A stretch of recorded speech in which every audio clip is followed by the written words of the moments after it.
always bumping my head. I'm way too long for the bed. Yeah, it's hard to get around. Hard to get around. Welcome in, everybody.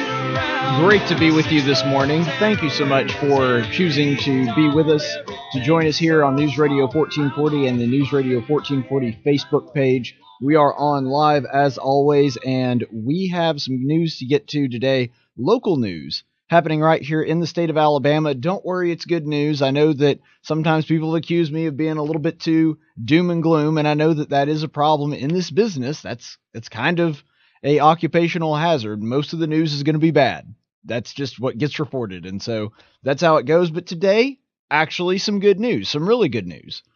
The universities, the two major universities in our state, and no offense to, Troy or ASU or any of the others, but I mean, let's be honest, Auburn and Alabama are the two major universities in this particular state, and they are both receiving major national accolades. So really a great job by both of them. Really appreciate this by the Carnegie Foundation. So the Carnegie Foundation does a comprehensive review, one of the most well-respected educational institutions that ranks different educational facilities. And they do this ranking of colleges and universities.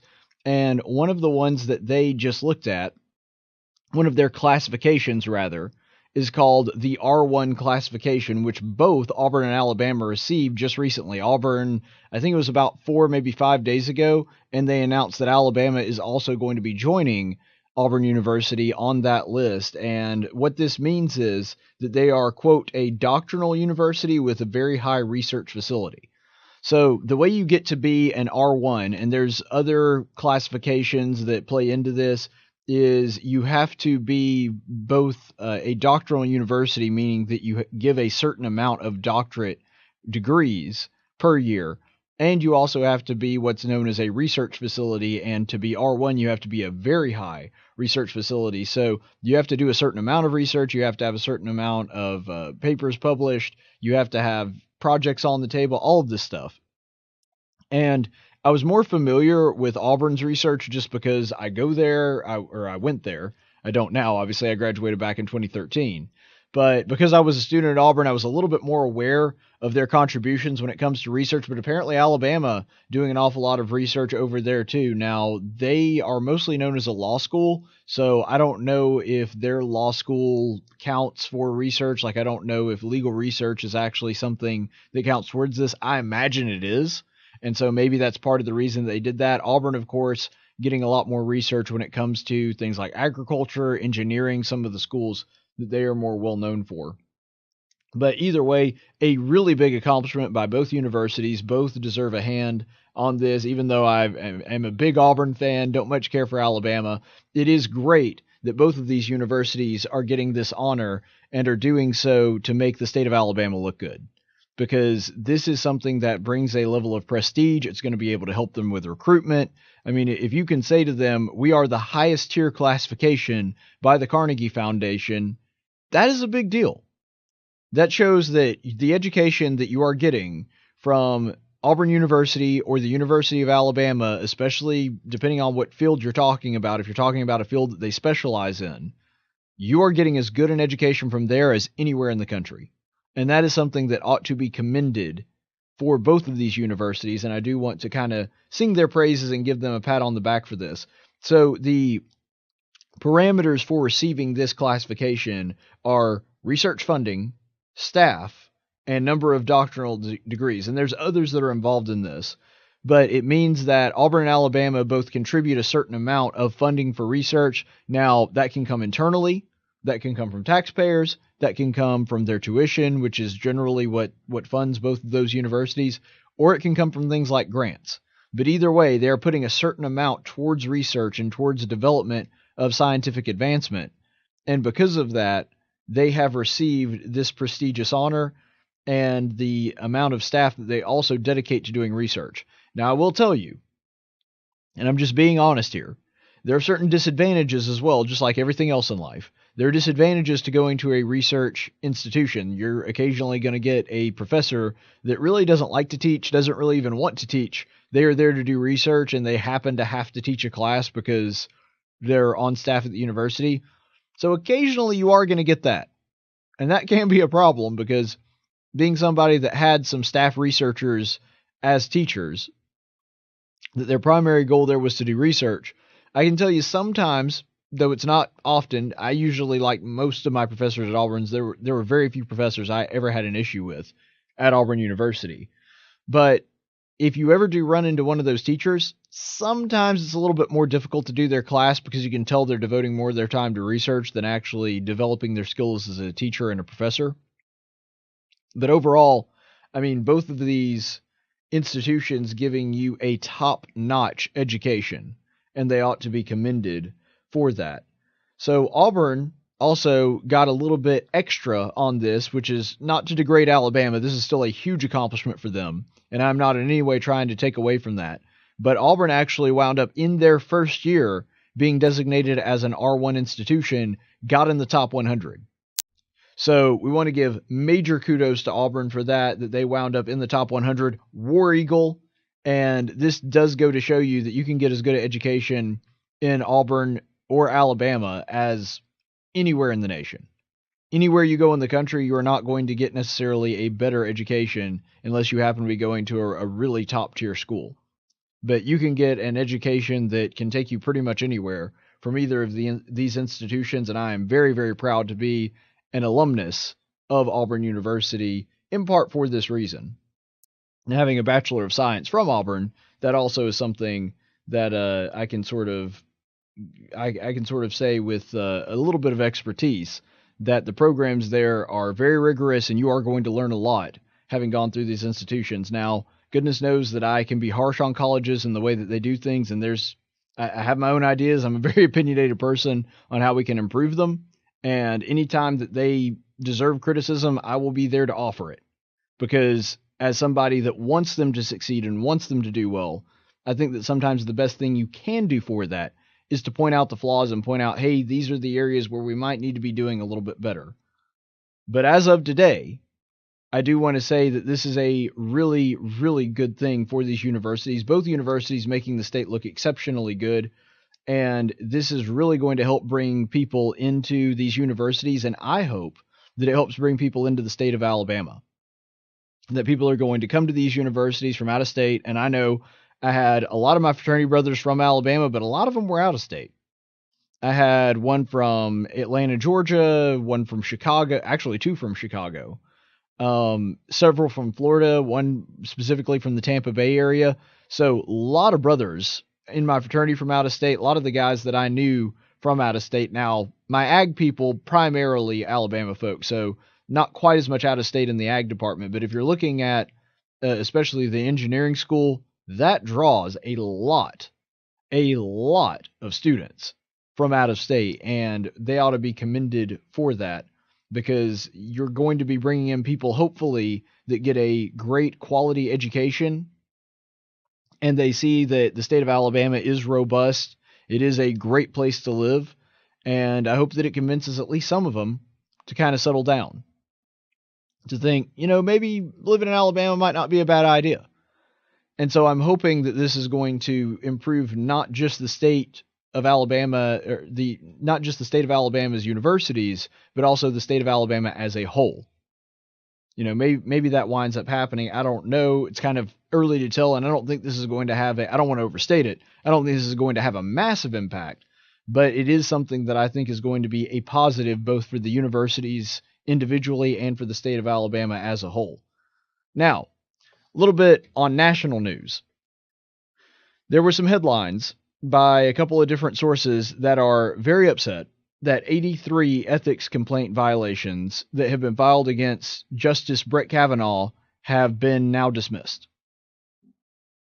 And the reasoning behind this is because these ethics complaints were filed on him as a D.C. Circuit judge.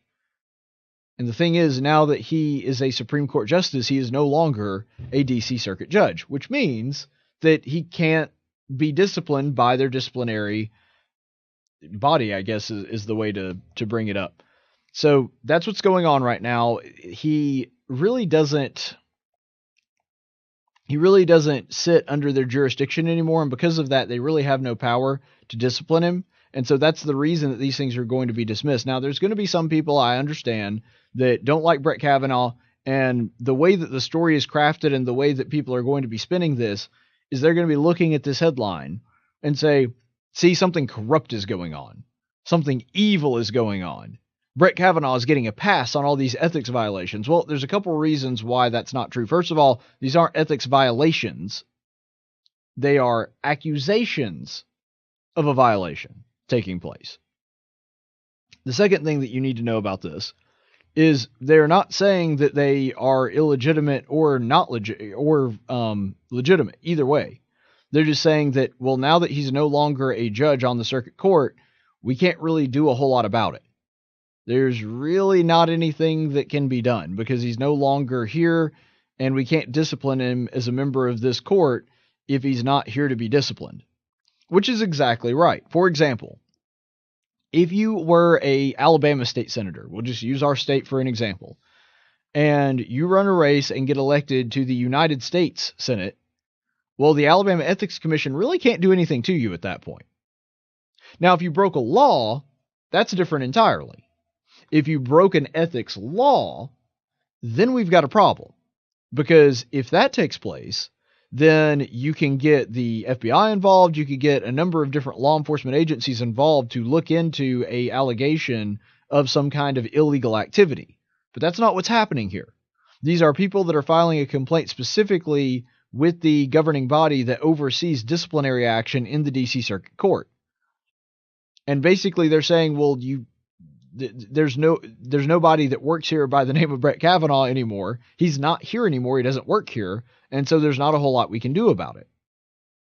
I mean, this would sort of be like if you were to switch jobs and the manager of your old job got a complaint and he calls you to let you know, hey, we've got a complaint against you and we're going to dock your pay. Well, you can't dock my pay. I don't work for that company anymore. That's not how this works. And so there's nothing nefarious going on here. And from a legal perspective, this is exactly right. Whether or not you like Brett Kavanaugh or not, whether you agree with it or not, and I'd be saying the same thing if this were a liberal judge. If Merrick Garland had wound up coming through and there were ethics complaints against him at his lower job, I don't remember what circuit he was with, but he was with an appeals court, if I'm not mistaken. If there had been ethics complaints filed against him, then as a Supreme Court justice, he is no longer a part of that particular district court. And so if he's not part of that circuit, I'm sorry, there's really nothing you can do to him at that point unless he actually violated a law. Now, if any of these people that are filing these ethics complaints against Kavanaugh are saying that he actually did violate a law, then they need to report that to the proper authorities. In other words, they need to get in touch with the FBI. If it's a local ordinance or a city or state ordinance that he violated, they need to get in touch with wherever that jurisdiction would take place. But this is the point that you're running into, and this is one of the issues with the Me Too movement, is there is this sort of cavalier attitude when it comes to making things actually go through a legal process. And we saw this play out very, very publicly with Brett Kavanaugh's confirmation, is that there was this attitude that you should ignore the legal process and just believe the people that are claiming that something illicit happened. That's not the way this works. If Brett Kavanaugh actually broke a law, then he needs to be held accountable for that. But what you've got is a bunch of people that are issuing these ethics complaints that aren't actually violations of the law. And so once he's moved on from the court, there's no longer any way to discipline him in that way. And unless he broke a law, then there's nothing you can do with that ethics complaint to go to the Supreme Court, because you can't have the disciplinary body over a district court all of a sudden disciplining a completely different court like the Supreme Court. And so this is the issue that you're running into. There's no corruption. There's no shady backroom deals or quid pro quo or anything like that. All this is that he moved on to a different job, and you can't discipline somebody that no longer works there because that's the disciplinary body's job.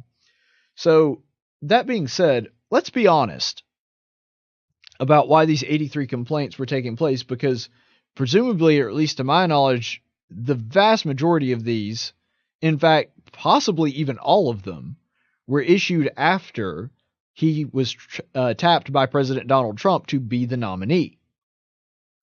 Because if I'm recalling correctly, and again, you guys double check me on this, I couldn't find this report in my research, so maybe I'm getting this wrong. I don't believe that any of these ethics complaints actually took place before Brett Kavanaugh was nominated. There may be one from back in his days in the federal court, but it's safe to say that the vast majority of them, at the very least, started pouring in after he was nominated. And according to the BuzzFeed article that I was drawing this from, according to them, in Tuesday's order, the Judicial Council of the 10th Circuit said that it had, quote, greatly liberalized the standards for accepting complaints, even accepting postcards, as long as they identified who had filed the claim. So basically, these 83 claims took in, and these 83 ethics complaints that they're talking about, anybody that wanted to complain about it, they pretty much got through. Literally a postcard citing an ethics complaint, as long as there was a name attached to it, they said, yep, that's one. So anything that came in on Brett Kavanaugh complaining about a possible ethics violation, evidently they just went ahead and took. And so this is probably a greatly, greatly inflated number. And they're saying for this particular case, specifically for what happened to Kavanaugh, they started basically accepting any complaint that came in, regardless of how formal it was. If somebody was presumably just standing next to the water cooler and said, oh yeah, I have a problem with Brett Kavanaugh and he broke ethics and this is why. Yep, write that one down. That's one more. I mean, it was just ridiculous. They greatly lowered the threshold of what constituted an ethics complaint to be able to pursue these. And that's what makes it so incredibly ridiculous. There needs to be a far more stringent process for accepting what is an ethics complaint. And by the way, even though this is unconnected to the current story that we're talking about, Christine Ford, who is is she actually a professor? I know she's a doctor of psychology. The person that was accusing Brett Kavanaugh of attacking her, the one that testified before Congress, just so you know, she is now doing public speaking engagements and making public appearances for pay.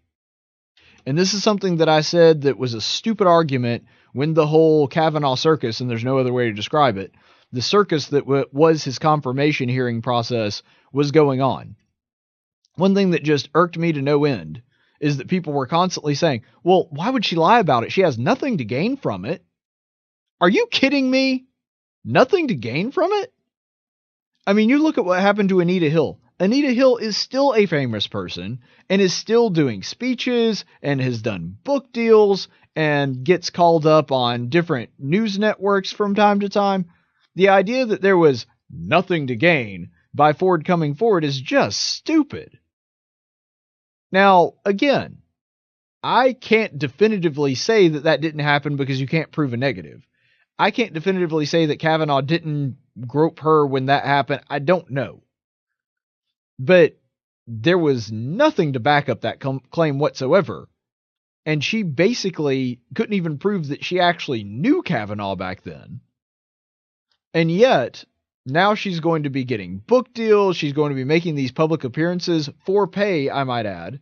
And wonder how many flights she's going to be on going back and forth. And you'll remember that was a big thing. She said she couldn't testify before Congress because she was afraid of flying. And that became a big thing, even though we found out that she'd actually been flying back and forth all over the place. She was like the Beatles at this point. When we found out that she actually had been doing quite a bit of flying just for recreational purposes. And so, that being said, looking into this, there's the idea that she just had nothing to gain and she was just doing it because it was the right thing to do and she had this moral conviction and there was no reason for her to have done this other than she was just concerned and she didn't want somebody who had attacked her on the Supreme Court. I'm sorry, there's nothing to that. That was a dumb argument then, and what we're seeing play out now proves how stupid an argument that was. That she is now going around and making the rounds, and now she's a celebrity, especially in leftist circles. In fact, I mean, if you just wanted to make a quick buck, all you would have to do is invent a story about a Supreme Court justice and come before Congress and testify, and be the hero of one side or the other. Presumably, that's the way to do it now. And so that is one part of this whole narrative that really just made no sense. But really, the Christine Blasey Ford thing, they're trying to bring up these ethics complaints, and they're going to use that probably as a battle cry. And one of the reasons that they're going to do this is because they've already talked about it. They talked about it before the man was even confirmed. They're talking about impeaching Kavanaugh. The truth is, if you want, let's get real here. If you want some honest opinion on it, the truth is they're probably better off just leaving him alone. And I'm not just saying that because I want Kavanaugh to sit on the court. It may be in my best interest for Kavanaugh to get impeached. I'm not saying that I want him impeached. He would have to do something to merit that at this point. But what I'm saying here is, if you're looking at what we're seeing of him so far, Kavanaugh does not look like the staunch conservative activist that a bunch of people on the left tried to make him out to be during the confirmation hearings. And I said that was a load of crap when they were saying that. They were so terrified that he was going to overthrow Roe v. Wade. And believe me, I want them to overthrow Roe v. Wade, which is the reason that I thought Kavanaugh was not a good pick. There was no reason to believe that he was going to be sufficiently pro-life when it came to this issue. And so the truth is, if Democrats politically were smart, they would leave Kavanaugh alone at this point. Because they've got somebody who, especially based on this recent ruling where he actually sided with may be a little bit too strong, but he opted not to take an abortion case that would have dealt a serious blow to the funding of Planned Parenthood, at least in states that wanted to opt out of granting Planned Parenthood money. He decided to not involve himself in that, he and Justice Roberts both. And it really, in my opinion, doesn't make any sense if you're somebody on the left to look at that and say, oh, we got to get Kavanaugh out right now. We've got to do something to get Kavanaugh out of office. Why? I mean, right now, all signs are pointing towards Kavanaugh is your best bet. If you want Roe v. Wade to not be overturned, if you want to keep abortion legal, and you want to have somebody that's not a staunch originalist when it comes to the Constitution, like Justice Thomas, like, based on what we've seen so far, Neil Gorsuch, your best bet is to leave Kavanaugh alone and let him basically be Kennedy light. Or maybe even Kennedy, regular. Who knows? We'll have to wait and see. We don't have a lot of ideas about his opinions at this point. But everything looking, the way that things are looking right now, I don't want Kavanaugh out. Because if Kavanaugh comes out, Trump is going to nominate somebody else, and there is a much better chance that you're going to get an actual conservative, a constitutionalist. So from my perspective, it might actually be better if Kavanaugh got impeached. I'm not saying I want that to happen, but it might be better. But if you're on the left, leaving him alone is probably the smartest thing to do. And unfortunately, this is really indicative of the whole thing that was the Kavanaugh hearing. The left, what they've done with Kavanaugh is they've dumped a bunch of bogus claims in their lap, not giving you enough time to sort them out and say, see, all these complaints against him and the Republicans, they're not listening to it, which means there's this great injustice that has happened. You don't go chasing every single ambulance. If somebody comes forward with a credible claim of an actual crime and wants to bring that forth and to bring that as a reason that Kavanaugh ought to be looked at, maybe be impeached, I'm fine with listening to that. I'm fine. I change my mind. My mind can be changed. I'm open to it. But you can't just fling a whole bunch of literal postcards in this particular situation and say, well, I don't like Kavanaugh because of this, because he violated this, and not even accuse him of a crime and say, and that's a reason he needs to be impeached. There's nothing nefarious going on here. This is much ado about nothing. So speaking of justice and the law, the Justice Department plans to outlaw bump stocks in March 2019. So this is a recent announcement by the Trump administration that the DOJ plans to ban bump stocks outright by March of 2019. And this reverses a decision made in 2010 that found bump stocks were not machine guns. Now I want you to think about the irony here. Before we get into whether or not this was a smart decision or anything like that, I want you to think about the irony here. the government made a decision in 2010, which, by the way, at the time, meant that they would have had a Democrat House and a Democrat Senate and a Democrat president. They made a decision in 2010 and said, nah, bump stocks, not a machine gun. That's not what they are.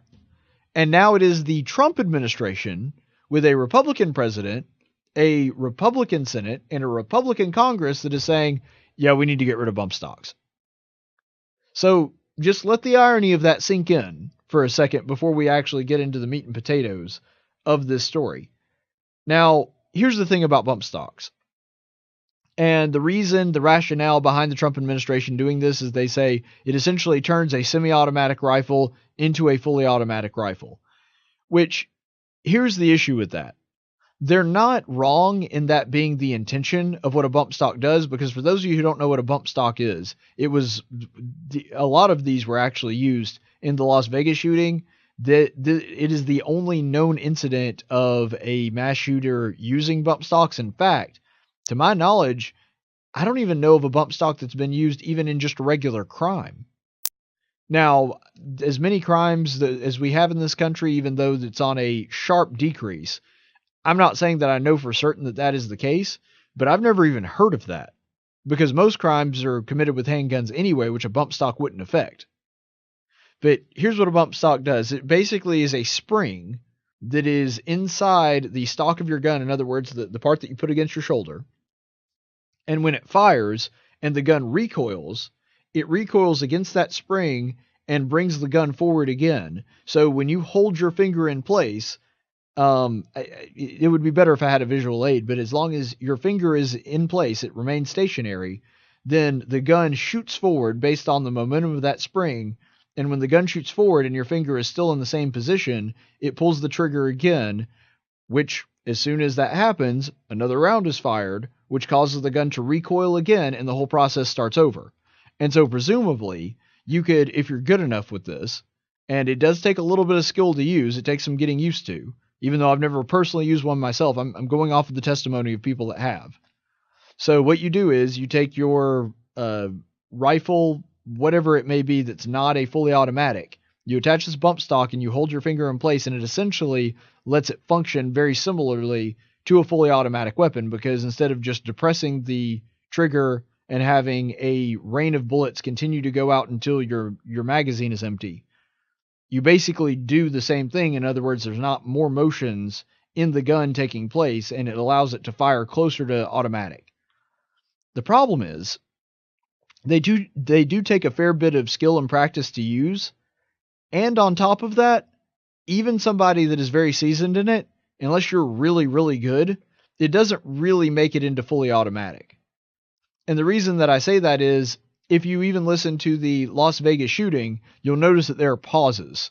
There are breaks. And this is not him reloading his firearm or whatever. He's having to reset because it's hard to hold your finger there perfectly. And again, I'm not advocating for or against bump stocks. I'm just saying, let's be honest about the functionality and exactly what it does. So they are not quite as dangerous as machine guns, but they do make a firearm more like a fully automatic than they would be without one. That's why you have them in the first place. So presumably it does make them more dangerous than a semi-automatic, but it doesn't quite make it as efficient or as perfect as a fully automatic weapon. So let's be honest about the process here. It is a way to get you closer, to get you more like a fully automatic rifle. And at least I do understand the rationale in this. If we're going to say, whether I agree with this ruling or not, if we're going to say machine guns are too dangerous, we do not need to have them, then it really doesn't make a whole lot of sense to say, well, the machine guns themselves are going to be a problem, but a machine that turns a semi-automatic weapon into a fully automatic weapon, in other words, a machine gun, that's okay. Okay, that is inconsistent. Because if you're saying this device, which allows the gun to fire this quickly, is going to be outlawed, but this secondary device that you can attach to the gun, which basically makes the functionality very close to that, that's not going to be outlawed, that's inconsistent. That really doesn't make a whole lot of sense. And so I get the rationale They're saying if machine guns are going to be banned, we kind of have to ban everything that makes a semi-automatic similar to a machine gun. If you're going with that assumption, if you're going with that paradigm, even though I don't necessarily agree with it, that does make sense. And so the NRA has said that they are very disappointed in this particular issue, and I understand where they're coming from on this, but to be honest, this is one hill I don't think it's wise for the NRA to die on, for exactly the reason that I just stated. That if the average person is going to look at that and say, okay, maybe a bump stock doesn't do exactly what a machine gun does, but it does make a semi-automatic kind of like an automatic. And so because of that, if the fully automatic is outlawed, why not the thing that makes a semi-automatic function very similarly to a fully automatic? The average person is going to look at that and look at the NRA's reaction and say, you know what, that's unreasonable. Now, we all know that there are some crazy gun grabbers that are going to say whatever the NRA does is wrong no matter what it is. And that's not the people that I'm talking about. I'm talking about moderate, rational people that don't necessarily freak out at the sight of a gun or think that all guns are bad or anything like that, that are going to look at the NRA and look at their position on bump stocks and saying, really, that's what they're fighting for? Really, that's what they're going after? And I say this as an NRA member. You guys know, I think this is my Braves hat. So I didn't wear my NRA hat today. But you guys have seen me wear my NRA shirts, my NRA hat. I'm a card-carrying NRA member. All I'm saying is, sometimes it's smart to pick your battles. And I don't think this particular issue is one that it is worth going out on a limb for. I understand what the NRA is doing. I understand what they're saying. I'm just saying I wouldn't devote a whole lot of resources to this. And it's much wiser to go after the problems where there are people actually trying to ban legal firearms. And so it's just a question at this point of resources. So that being said, I did want to mention this. I do believe that this particular ruling is unconstitutional because the Second Amendment very clearly states shall not be infringed. Ergo, I think that any legislation that has to do with banning firearms or accessories to firearms are blatantly unconstitutional. I think that that's a position for the states. If they want to outlaw it, if they want to outlaw fully automatics, if they want to outlaw semi-automatics, I don't necessarily agree with that decision. But again, I think that that's really where this question ought to be. I think that's where the emphasis ought to be. And so because of that, I really don't think that this is a question for the federal government to take on anyway. But if it were, I don't think that banning bump stocks is going to save any lives. I don't think it's going to save anybody. They've been used in one mass shooting, so far as we know, and not even any crimes that I'm aware of. And yet we believe that banning bump stocks is somehow going to save lives. I just don't see that argument. I don't see that happening.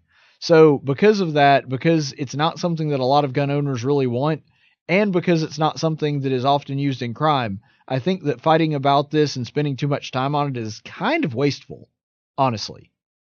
And this is why I would recommend the NRA use its resources somewhere else. Now, this is the bigger question, in my opinion.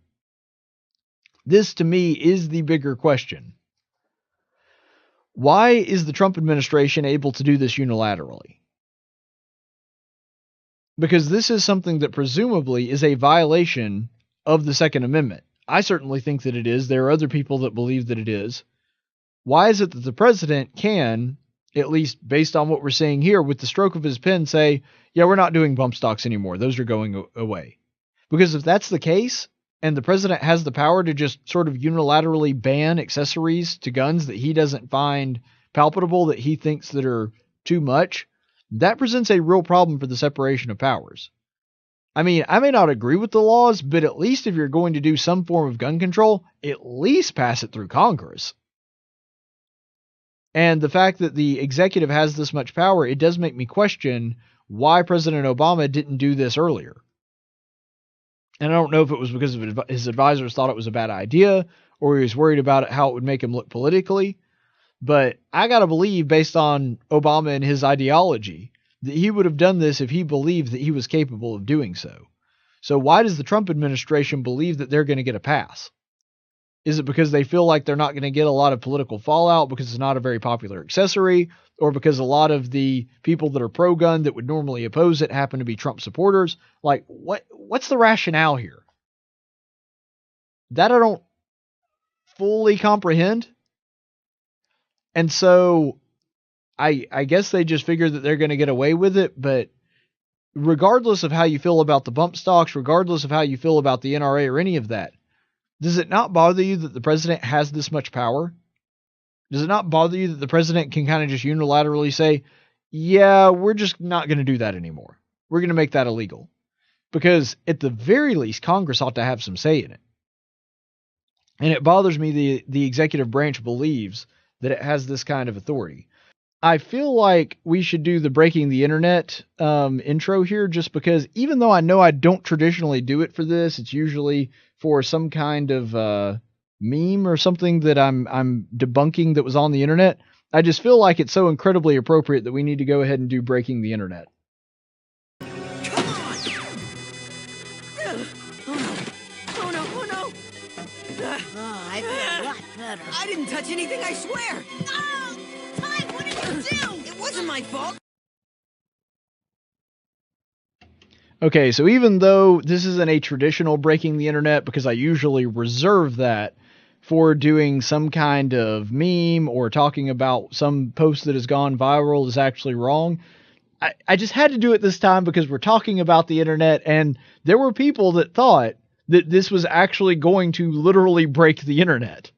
I mean, the narrative that you heard on this, the scare tactics coming out of one side were just absolutely ridiculous. And I think part of the reason for that is because the portion of the population that was primarily concerned about this, which I'm not saying we shouldn't be concerned about it. It was a big deal. It's a big issue. That's why I'm talking about it. But the portion of the population that was primarily concerned with this was younger people. And because of that, since we tend to be a generation of extremes, millennials just, there's no middle ground with us. We're all one or all the other. And that tends to be kind of a defining characteristic of my generation. Because of that, there were a lot of people that were convinced that the internet was going to be over, no more internet anymore.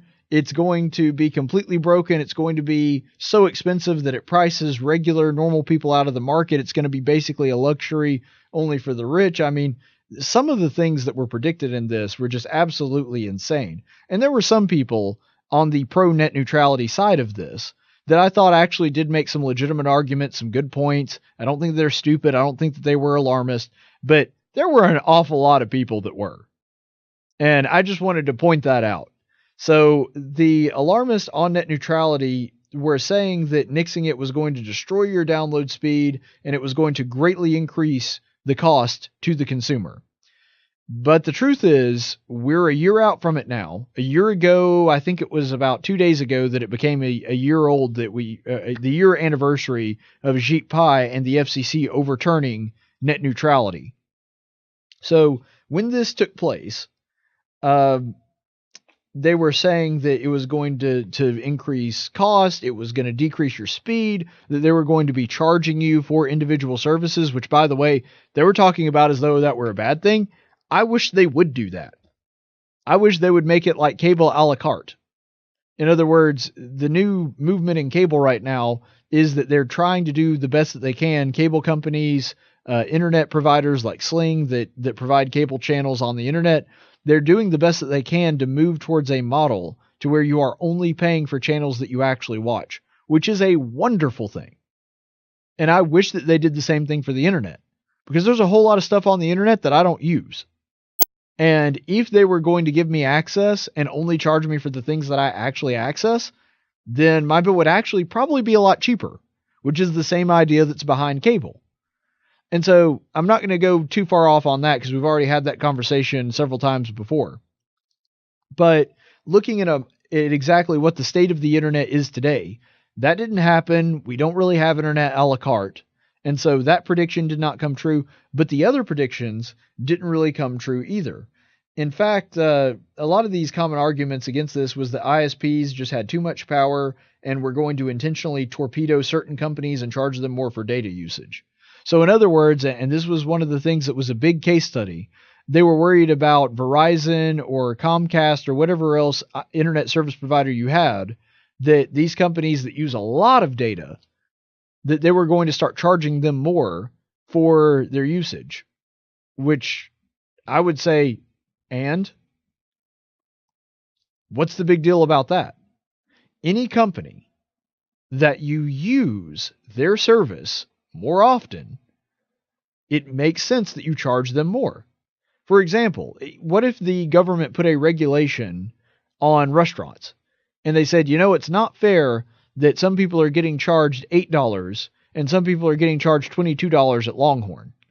Well, the reason is because the guy that's getting charged $8 probably bought a burger, and the guy that's getting charged $22 probably bought a steak, a ribeye.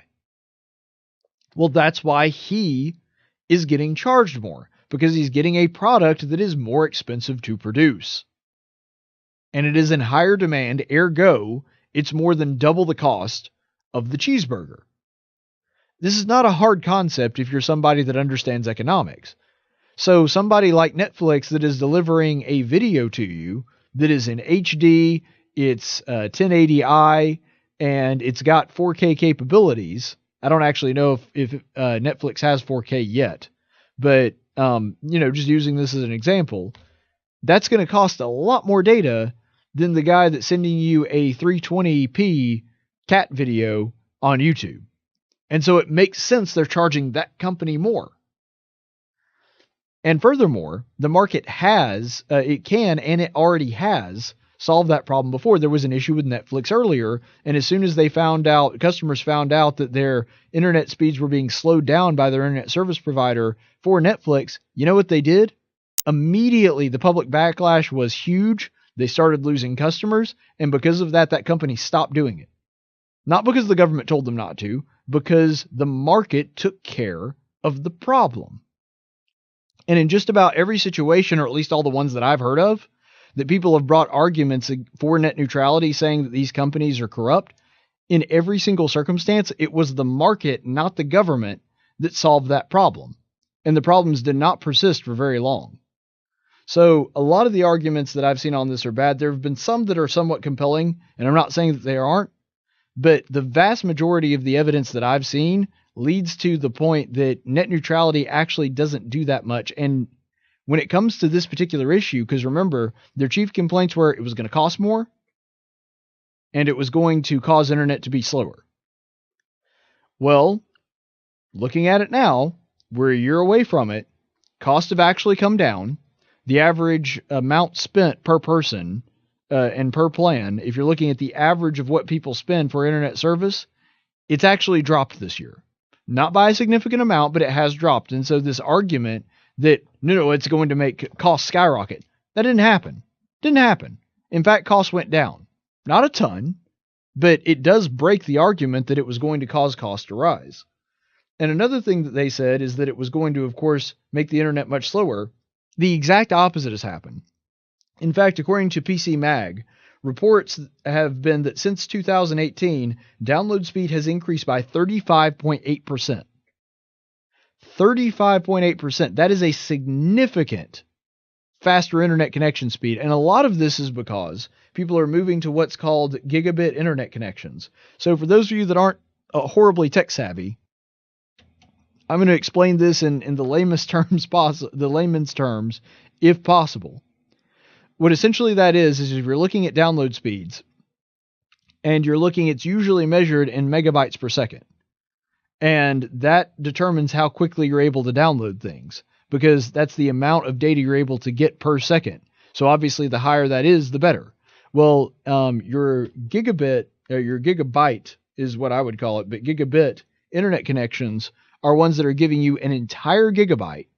In other words, 1,000 megabits per second. So you're getting 1,000, and that is about 100 times faster than your traditional broadband speed. So the increase of this technology has really led to a spike in this download speed accelerating. And another thing, to just give you an idea of how quick this are, and this is not the average by any means. This is really the high end when you're talking about gigabit internet connections. You could download 100 songs in approximately 3 seconds or an HD movie in 7 seconds.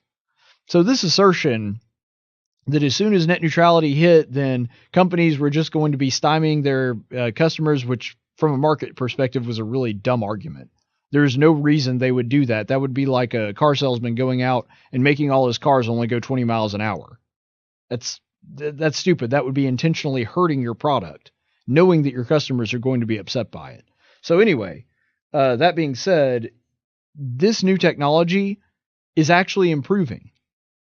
We're actually getting companies doing more development now that net neutrality is out of the way. I'm not saying it's the only contributing factor, because technology has been advancing pretty quickly for a while now. But this idea that this was going to cause internet speeds to plummet, not true. Not true at all. In fact, the exact opposite has happened. We've seen a dramatic increase in this. And so the left really, I think, made a mistake here. They greatly overplayed their hand in stating exactly how much of a problem this was going to be.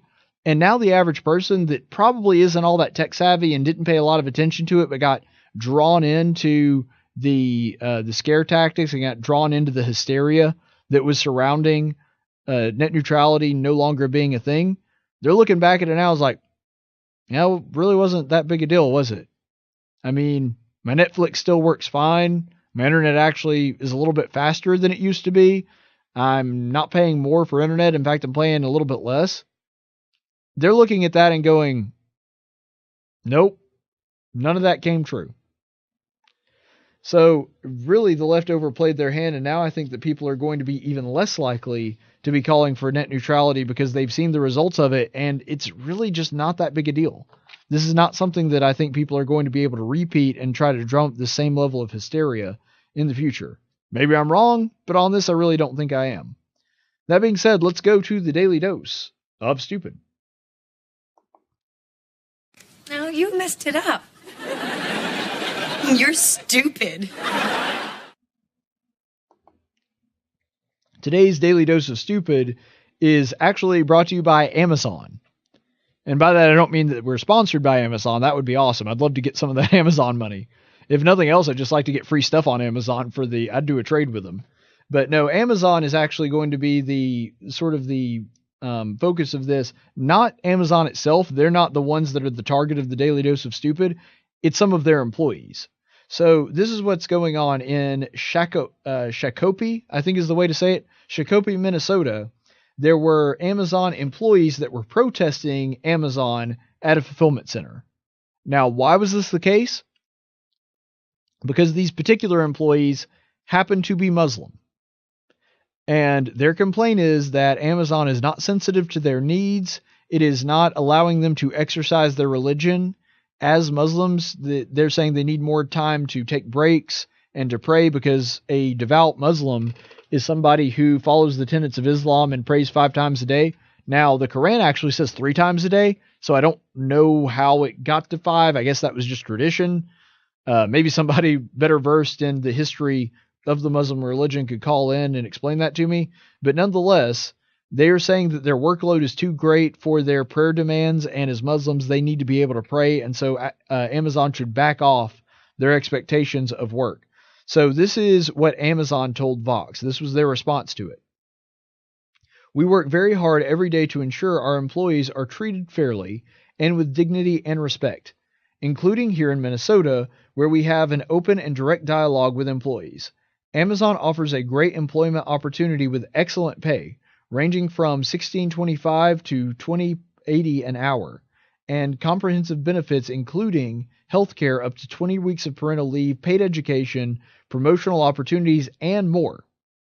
We encourage anyone to compare our pay and benefits in our workplace to other retailers and major employers in the Shakopee community and across the country. We invite anyone to see for themselves and take a tour through the fulfillment center to our program. Now, here's the thing. I'm not somebody that thinks that just because someone doesn't share my religion, that their religious beliefs ought not be respected. In fact, you may recall just yesterday, we had a whole show about religious persecution.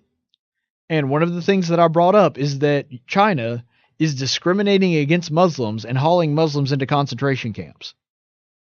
So I'm not somebody that just because they happen to not be the same religion as me thinks that that ought not to be a consideration at all. However, I have very little sympathy for the people that are complaining about Amazon because it's part of the job. If I'm paying you $16 an hour at minimum, yeah, I expect you to get your stuff done. And I expect you to do it very timely, and I expect you to work hard when you're there. You pray on your own time. And if you're going to be taking breaks frequently to pray, I don't really care why you're taking your breaks. If you're taking breaks in work, that's fine. Don't expect me to pay for it. And I would say that if you were a smoker, I would say it if you're going to take a lunch break. It's not a problem. I understand people wanting to be able to take a break, and that's fine. But if you're going to take a break, I'm not paying for it. And this is really the problem that you're running into.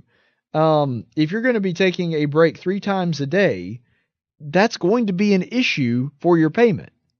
And you have to understand that that may be an issue if I'm going to be paying you at the end of the day for all of that. And look, I'm somebody that prays pretty frequently, and I'm somebody that has taken a break off of work to go pray before. But if my boss had a problem with it, I clocked out or I waited till another time. Now, Christians believe in praying without ceasing, so, I was praying all the time. We don't have a specific number or specific time that we have to pray. But the point is, it's really not discrimination, or at least not government discrimination or illegal discrimination, to say, hey, you got to work here. I'm sorry. If you're doing the job, if I'm paying you to do the job, you've got to continue to work. And so Amazon is a private company. If they wanted to just straight up say, no praying on the job, no breaks for it, you keep working or else you find another place to work, I wouldn't necessarily think that would be the right way to handle it, but they would be within their right to do so. However, that is not what is going on here. In fact, upon further investigation, it turns out, and this is in an official statement, they give their employees, their Muslim employees, because they realize there's a lot of Muslims working at this place in Minnesota, they give their employees up to 20 minutes to take prayer breaks. 20 minutes. And they say anything that exceeds 20 minutes, well, then we have to dock your pay. So think about that. That is a third of an hour. They're saying you can take up to a third of an hour off to pray and not get any dock in pay. So if you do that 3 times a day, and Muslims pray 5 times a day, so if you're working an 8-hour day, it would stand to reason that you're taking at least 2, if not 3 prayer breaks. That means they are paying for a whole hour of you doing nothing. And this is what they're complaining about. Now, people in China, where Muslims are getting actually taken up and put into labor camps and forced to work for free, yeah, that I get. Being scooped up and saying you have to deny your faith and give praise to our president and declare atheism and deny Muhammad, yeah, that I have a problem with. That's wrong. That's immoral. That is a violation of human rights. But your company is giving you an entire hour out of the day to go pray and not docking your pay for it. They're paying you for an hour of not working. And you're saying it's not enough. I'm sorry. I have no sympathy for you at that point. Your argument is falling on deaf ears at this point, if you're talking to me. And I'm for companies being accommodating or whatever, but this is the issue that I'm having. And by the way, since this alleged discrimination is taking place, I wonder when all the liberal media companies are going to jump on this particular story, when they're going to start going after Jeff Bezos, who owns Amazon, who, by the way, is also the owner of the Washington Post and is a big Democrat donor. When is the left going to come after him for discriminating against Muslims? Because you can bet your bottom dollar if this were Chick-fil-A or this were the Koch brothers, then this would be a major national news story, especially as slow as the news cycle has been the past day. So I'm not going to hold my breath on that one. And one thing that I don't think that these people realize is that these people just made hiring them and other Muslims less attractive to their employer. For the same reason, not out of discrimination, just out of a productivity question. If I've got somebody that's a smoker and a non-smoker and they have the same qualifications, guess who I'm going to pick? The non-smoker. Not because I hate smokers. Not that I think I ought to be controlling their life and telling them what they can and can't put into their body. Just because I know that the smoker, every hour or so, is going to have to take a smoke break. And I don't want to have to deal with that, and I don't want to have to deal with them taking breaks in the middle of the day more often than your average employee. And so if I have to make that consideration, I'm going with the non-smoker. And these guys that are protesting and saying we need more than an hour out of our day, we need more than 20 minutes per break to be able to pray, do these idiots realize that they just made Muslims as a whole that engage in prayer less attractive on the marketplace to these people? Because it's a loss of productivity. And so they're actually encouraging discrimination against Muslims by doing this. It really, this lives up to the Daily Dose of Stupid moniker. I believe in religious liberty as much as anybody, but your religious obligations are up to you to fulfill. They're not your boss's responsibility. They're up to you. Look, I tell every employer when I take a job with them, I can't work Sundays, I can't work Wednesday nights. I have obligations to my church. I'm not going to miss worship. I'm not going to miss Bible study. It's not malicious.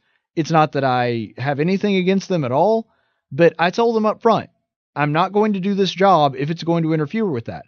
And they have the right to, right up there in front of my face, say, well, if that's the case, we really can't have you on. We need somebody that's going to be available in those times. I'm fine with that.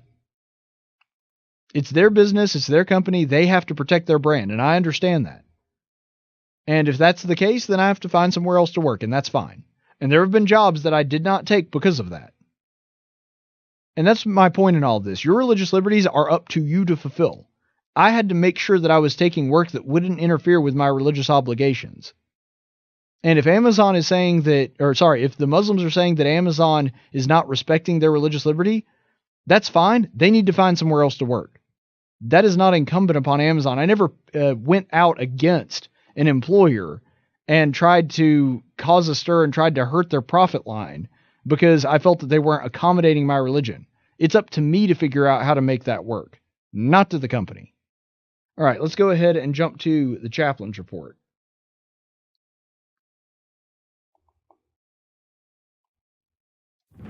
In 1775, the Continental Congress created the Chaplain Corps. Under the command of General George Washington, each soldier was required to attend worship service every Sunday. While other armies advanced on their feet, Washington's troops advanced on their knees. It's time for the Chaplain's Report with Caleb Colquitt on tactics. Okay, Chaplain's Report this morning comes directly out of the book of Romans, and we're going to go straight to that Bible verse. So in the book of Romans, it says, "Never pay back evil for evil to anyone. Respect what is right in the sight of all men. If possible, so far as it depends on you, be at peace with all men. Never take your own revenge, beloved, but be..."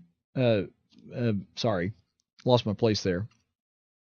"Never take your own revenge, beloved, but leave room for the wrath of God. For it is written, 'Vengeance is mine, I will repay, says the Lord.' But if your enemy is hungry, feed him. If he is thirsty, give him drink. For in doing so, you will heap burning coals on his head.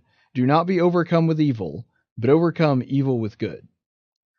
And granted, you remember that we actually had to stop the broadcast a little bit early yesterday. So this chaplain's report was really geared more towards talking about religious discrimination that's going on in China, both against Christians, Muslims, and other people of faith. And this is the Christian standard, that you never pay back evil for evil. Evil done against you is never an excuse for you to engage in evil.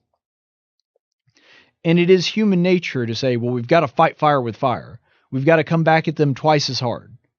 Yeah, but that's the animal instinct talking. That's not your spirit. That's not your soul. That's not what is right to do. And so the biblical standard is you never pay back evil for evil. No matter how evil they go, your primary concern is with your soul. And it's just like that minister that we read his letter the other day. He's saying, I don't want to change anybody's politics. I don't want to change the law.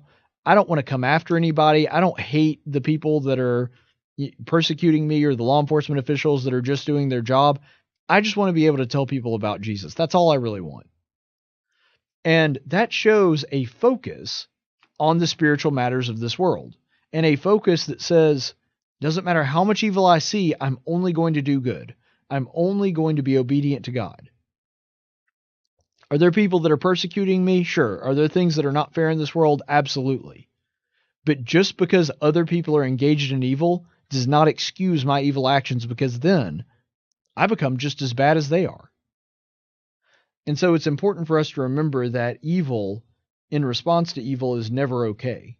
Because when it all comes down to it, look, we can't control what other people do. We can't. Other people are going to be horrible to us. In fact, the Bible not only says that that's a possibility, it says that if you are living for Christ and you're doing what God tells you to do, you are going to be in conflict with the rest of the world. That if you love God, you're going to hate the world, and the world is going to hate you. I mean, for Pete's sake, there was only one perfect man that ever walked this earth, and his name was Jesus Christ, and they killed him. You don't think that you're going to suffer if you're following his example?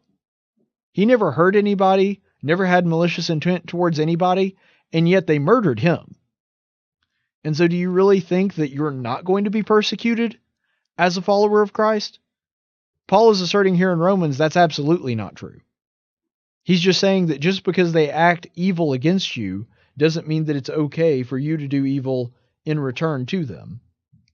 Because he says, in his advice here, is to respect what is right for all men, and if possible, as long as it depends on you, try to live in peace with them. So what does that mean there?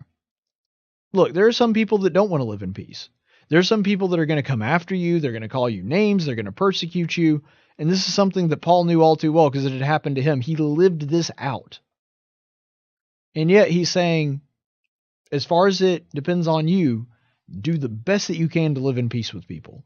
Do the absolute best that you can to make sure there are no qualms between you and other people that are not members of the church living out in the world. As long as it's up to you, you try to establish peace. But if there are people that are out there openly defying God's laws, that's where you have to take a stand. And that's where conflict is acceptable. And you're not somebody that goes out looking for conflict. You're not trying to start fights. You're trying to live in peace with people. But if somebody is blaspheming or teaching something that isn't true about the Bible, that's when you got to step up and say, no, that's not okay. That's when conflict is acceptable. But it's saying as much as you can, don't start fights that you don't have any purpose in. Don't start fights that are not going to further the cause of Christ. Don't get into petty arguments. Try to live in peace with people if you can. And really what's important here, because it talks about those of us who come in contact with evil people.